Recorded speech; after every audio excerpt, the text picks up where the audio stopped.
我相信时下的年轻人哦，看到这个标题，对，一定有跟我一样的疑惑。房价非常贵，新成屋的房价非常贵。像我们这种可能算小资男、小资女，赚一点点钱，赚一点点钱。所以，我们可能在选购中古屋的时候啊，我们会把它设为首选。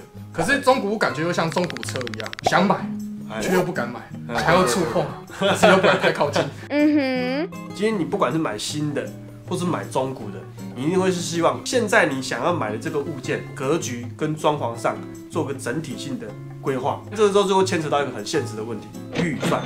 基本上有预算，这集也可以不用看了。对啊，反正钱花下去就好了。对，都是这样。对，这个我也会。问题就是我没钱。绿仔亚丢后，那有些东西当然就是跟水有关，然后或者是跟电有关，好，或者跟开关插座有关这些东西。有关，电有关。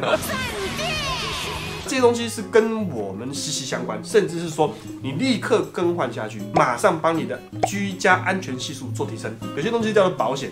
保险是买发生事情了以后后续的一些赔偿，那有些东西是发生的几率就直接把它降低了，预防，就预防啊，对，这就跟打预防针是一样的。That's correct。今天这些我们要准备要呈现的这些东西，不外乎就是希望各位呢能够今天透过这个影片，不管是你已经买，假设说你已经先买了一间房屋了，你要修缮，你不知从何做起，透过这个影片。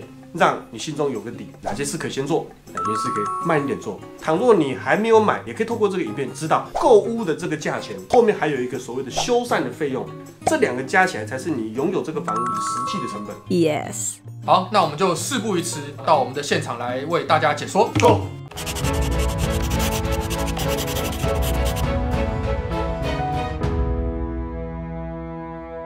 好，那我们现在来到我们的现场，对不对？没人讲。好，没人讲。好，那我们就要先来看一下，我们画面中的这个东西，就是我们的垫盘。光看这个外观，再看上这个贴纸，刚才这张贴纸，你的很主席就20年以上。87年不能再久了。我们先第一个看到这个电箱的时候，师傅是首先就推荐把这电箱换掉，换成汇流排的。其次，我们现在来把这个电箱打开来看看。像这个，我们现在一打开来，先看到的重点有2个。第一个就看到这个 Brega 本身的电流安全允许值是非常的小，再就是它的线也非常的细，有一部分的是1.6，而有的是2.0。再来就看到说这条总的电源的线从电表后端一来到这个 Brega 这个地方，只有8平方，已经太细了，不符现在来使用的这个需求。14平方以上，22或者30平方，甚至有的新成屋到50平方，你这边的允许值可以甚至拉到75到100。这个时候你的安全值就会非常的高，居家用电规划的时候就会变得非常的灵活。OK， 师傅在更换从电表之后进到这一个电盘之前的这个主线的时候，那它一定会开启我们的这个电表。那当电表打开，发现电表的一次侧如果也很小的时候，那这个东西当然也要一并做更新。那甚至他会发现是说，比如说这个社区附近很旧，本身台电过来这边线就很细，那你可能就要去跟台电这边做申请，把它的电线做更新。我们现在看到这个插座这个画面，主要要跟大家说明的是什么？如果说倘若居家的预算不太够的时候，那师傅就一定会强烈的建议开关插座至少要做个更换。为什么呢？因为这个地方这2个洞，到时候我们要把插座是不是要插上去？那这个东西久了以后呢，插进去会越来越松。插久就对，插久就变松嘛。越来越松的时候，就会造成一种状况，接触不良，会产生什么状况？在这一个插孔的周围渐渐烧熔、烧焦、变形的现象。如果这个时候不幸你周遭这边都还有易燃物品，可能一个火星它就烧起来了。所以这个东西一定是要注意的，就是说，如果当你预算有限，抱歉，这个一定要处理，对居家的安全系数绝对的加分。大家看这个地方有处理过，这是什么？我可以很肯定的告诉你，它上面一定是浴室，你知道为什么？你上过厕所？不是，因为上面是我修的。所以我们如果在购买房子的时候，如果你今天买的是透天，你就要特别去注意，这个楼上是浴室，它对应下来这个地方是不是有壁癌？那如果它今天做的是吊管，它有钉一个轻钢架或钉一个天花板，那么你也要去注意说，把这个天花板打开看它上面这个楼板的部分有没有钟乳石。都是产生白滑，白滑就是白色的像长毛一样的东西，这都是有漏水、曾经漏过水的痕迹跟现象。Yes， 像师傅的专业角度来这样看的时候，这个水泥呈现比较白灰色，这代表是什么？历史。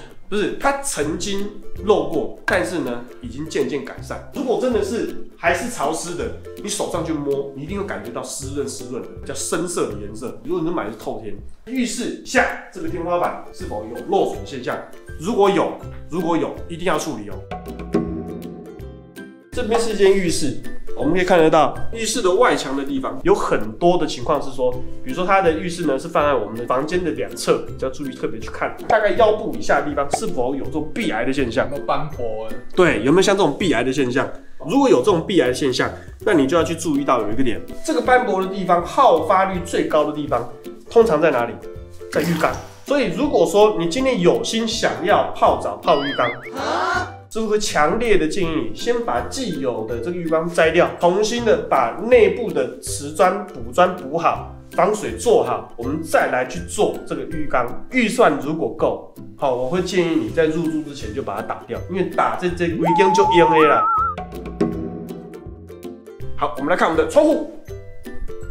我们的窗户，我们窗户，大家可以看到有没有窗台底下，甚至大概10-20年左右的房子，在窗户的周围会有一个东西叫做八字裂，呈现八中文字八这个造型的裂法。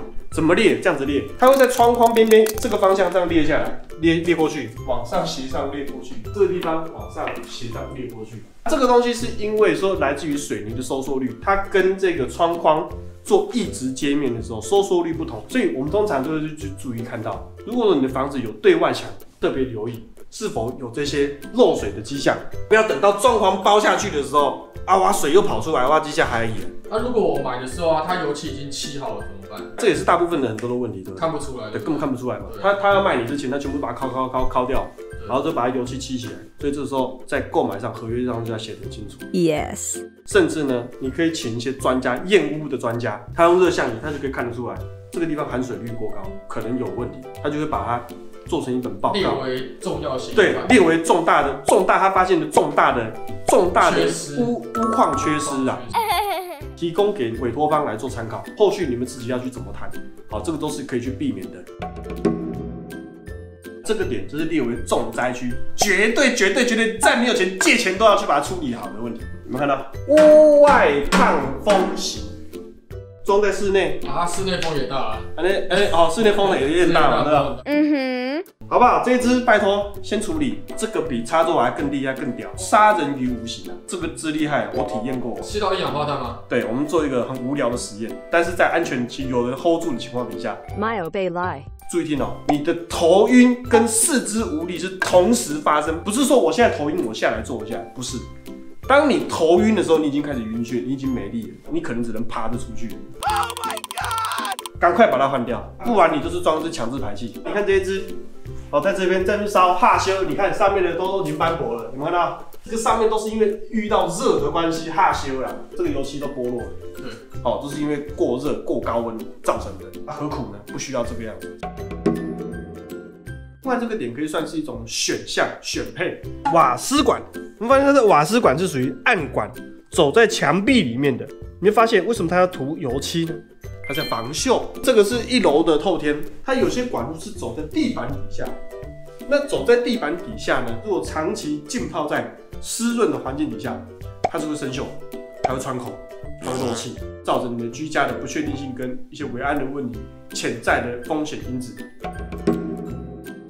这个东西其实有点尴尬，算历史的共业。观众朋友们，如果说你们买的是透天20-30年以上的老房子，要特别注意这个点，化粪池。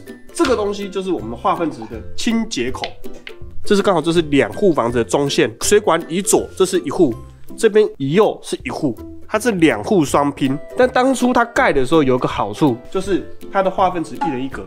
那为什么要提这一点呢？我们买回来的时候，我们要去针对化粪池做修改或是整理的时候，会发现是2户共用一个化粪池。未来他要去修的时候，他发现这边自己的化粪池怎么你隔壁的管子跑过来？那我自己修的时候，我就要求你限期改善了，否则我要把你的化粪管切掉，你的大便就跑出来了。如果万一你搬进来住，房子都装潢好了，才发现后面这个要挖，你会很累，房子也会弄得很脏很乱。所以这个问题要把它厘清，把它搞清楚。好，那我们现在呢，来到了这个透天的顶楼，风就逃了。这一户它这个是顶楼，没有做任何的防水。那我们来看另外一边。好，这边就是有做过的。这家比较有钱。好，这个就是有做过的。好，这至少还有做过，否则他不做他更惨。有看到这个地方有积水的痕迹，龟裂了。这个水会这样子积了一圈，当初抓的泄水坡度都抓的不甚理想。那如果你在没有做这个防水的情况底下，这积水想必一定都是楼下都是壁癌。我们来去楼下看看。好，你看到这个地方，看积水的地方是不是在这个角落？这角落会积水，对不对？对。然后刚刚我们这个2户交接的地方，这个也会积水，对不对？有没有发现，它这个的皮沙器的这个地方有非常多的补丁，这代表什么？水就是这样子渗漏下来，造成里面的钢筋肿胀、锈蚀，然后把比较表层的这个水泥块给撑破、撑裂，掉下来。它这个外面会这样子掉下来，里面的房间就不会吗？当然会掉下来，只是你有看到吗？没看到，为什么？因为天花板装潢钉起来，你根本看不到。如果打开今天把个洞打开，看到你会吓死。尤其是顶楼这个地方，热胀冷缩，温差来回非常的多，所以它一定是很容易裂的地方。有水它下来一定很容易就渗到楼下去。如果说你买的今天是透天，或者是你买的是公寓的顶楼，这个问题你都必须要去考虑到。因应现在的政府的一些污水道地下化的工程，那如果说你现在买的透天后面是像这个样子，好，它这个预留的米数没有这么宽。我们来看对面，这个地方也是一样。